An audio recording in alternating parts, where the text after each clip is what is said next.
मंदिर जाते हैं आप तो क्या मंदिर के कुछ नियम जानते हैं? बड़े बुजुर्ग कहते हैं कि जब भी किसी मंदिर में दर्शन के लिए जाएं तो दर्शन करने के बाद बाहर आकर मंदिर की पेड़ी, सीढ़ी या ओटले पर थोड़ी देर बैठते हैं। क्या आप जानते हैं इस परंपरा का क्या कारण है? आजकल तो लोग मंदिर की पेड़ी पर बैठकर अपने घर के व्यापार की राजनीति की चर्चा करते हैं, परंतु यह प्राचीन परंपरा एक विशेष उद्देश्य के लिए बनाई गई है। वास्तव में मंदिर की पेड़ी पर बैठकर कि हम एक श्लोक बोलना चाहिए। यह श्लोक आजकल के लोग भूल गए हैं। आप इस श्लोक को आने वाली पीढ़ी को बताएं। यह श्लोक इस प्रकार है: अनायासेन मरणम बिना दैन्येन जीवनम देहांत तव सानिध्यम देहि में परमेश्वरम। इस श्लोक का अर्थ है अनायासेन मरणम अर्थात बिना तकलीफ के हमारी मृत्यु हो, हम कभी भी बीमार होकर बिस्तर पर पड़े और कष्ट उठाकर मृत्यु को प्राप्त ना हो, चलते फिरते ही हमारे प्राण निकल जाए। बिना दैन्येन जीवनम अर्थात परवशता का जीवन ना हो, मतलब हमें किसी के सहारे ना रहना पड़े।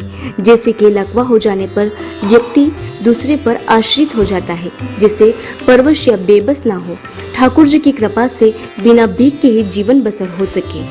देहांत तव सानिध्यम अर्थात जब भी मृत्यु हो तब भगवान के सम्मुख हो। जैसे भीष्म पितामह की मृत्यु के समय स्वयं ठाकुर जी उनके सम्मुख जाकर खड़े हो गए, उनके दर्शन करते हुए प्राण निकले। देहि में परमेश्वरम, हे परमेश्वर ऐसा वरदान हमें देना। यह प्रार्थना करें। विशेष दर्शन करने के बाद बैठकर यह प्रार्थना अवश्य करनी चाहिए। यह प्रार्थना है, याचना नहीं है। याचना सांसारिक पदार्थों के लिए की जाती है, जैसे घर, व्यापार, नौकरी, पद, पुत्र, पुत्री, सांसारिक सुख, धन या अन्य बातों के लिए जो मांग की जाती है वह याचना है, वह भीख है।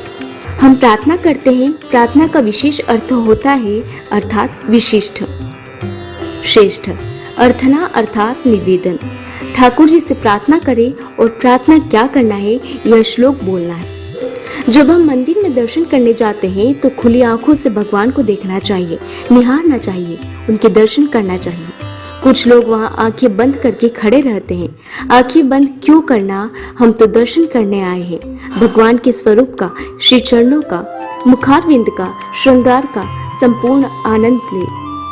आंखों में भर ले स्वरूप को दर्शन करें और दर्शन के बाद जब बाहर आकर बैठे तब जो दर्शन किए हैं नेत्र बंद करके उस स्वरूप का ध्यान करें।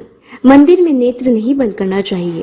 बाहर आने के बाद पेड़ी पर बैठकर जब ठाकुर जी का ध्यान करें तब नेत्र बंद करें और ठाकुर जी का स्वरूप ध्यान में नहीं आए तो दोबारा मंदिर में जाए और भगवान का दर्शन करें।